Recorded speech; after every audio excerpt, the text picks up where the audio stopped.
আলাইকুম ওয়া রাহমাতুল্লাহি ওয়া বারাকাতুহু। আউযু বিল্লাহি মিনাশ শাইতানির রাজিম। বিসমিল্লাহির রহমানির রহিম। আজকের আলোচনার বিষয় শিয়া হিসেবে কেন গর্ববোধ করবেন। চলুন এর উত্তর হাদিস, কোরআন ও কারবালার ইতিহাস থেকে খুঁজি। আল্লাহ তাআলা কোরআনে সূরা সাফফাতে 83 নম্বর আয়াতে ইব্রাহিম আলাইহিস সালাম সম্পর্কে বলেছেন, নিশ্চয় ইব্রাহিম ছিলেন তার শিয়াদের অন্তর্ভুক্ত। অর্থাৎ শিয়া শব্দটি কোরআনে এসেছে। শিয়া মানে অনুসারী। আমরা রাসূলুল্লাহ ও তার আহলে বায়তের সত্য পথের অনুসারী। যারা শিয়া শব্দ শুনে জ্বলে ওঠেন, তারা কি কোরআন পড়ার সময় শিয়া শব্দটি যখন আসে তখনও কি জ্বলে ওঠেন? রাসূলুল্লাহ আল্লাহর নির্দেশে গাদিরে খুমে ঘোষণা করেন, আমি মানকুন্ত মাওলা ফাহাজা আলিউল মাওলা, অর্থাৎ আমি যার মাওলা এই আলিও তার মাওলা। এরপর কোরআনের সূরা মায়দার 3 নম্বর আয়াতে আমরা দেখতে পাই যে সেখানে বলা হয়েছে, আজ তোমাদের দিনকে পূর্ণতা দিয়েছি এবং আমি তোমাদের নিয়ামতকে তোমাদের ওপর সম্পূর্ণ করেছি।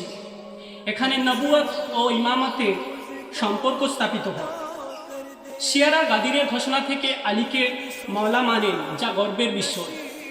আর আপনি কেন আলীকে মাওলা মানেন না? হাদিসে শাকলেন ও সূরায়ে আহজাবের 33 নম্বর আয়াত ও সূরায়ে শুরার 23 নম্বর আয়াত থেকে প্রমাণিত হয়, আহলে বায়তের প্রতি মাওয়াদ্দাতপূর্ণ ভালোবাসা ওয়াজিব।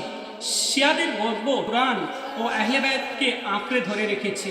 আপনারা কেন আহলে বায়তকে ছেড়ে দিয়েছেন?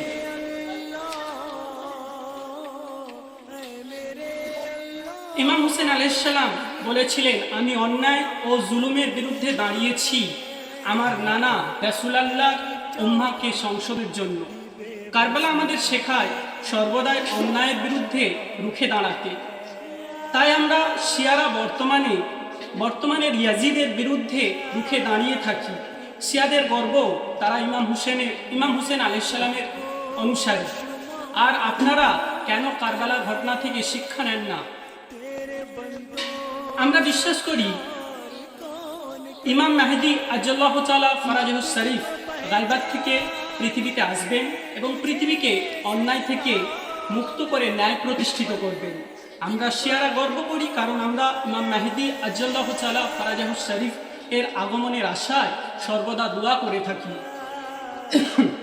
লাব্বাইক ইয়া হুসাইন, লাব্বাইক ইয়া মেহেদী। আমরা গর্বিত, আমরা Shia. We are proud, we are Shia. হে নাজ, হাম হে শিয়া। আসসালামু আলাইকুম ওয়া রাহমাতুল্লাহি ওয়া বারাকাতুহু।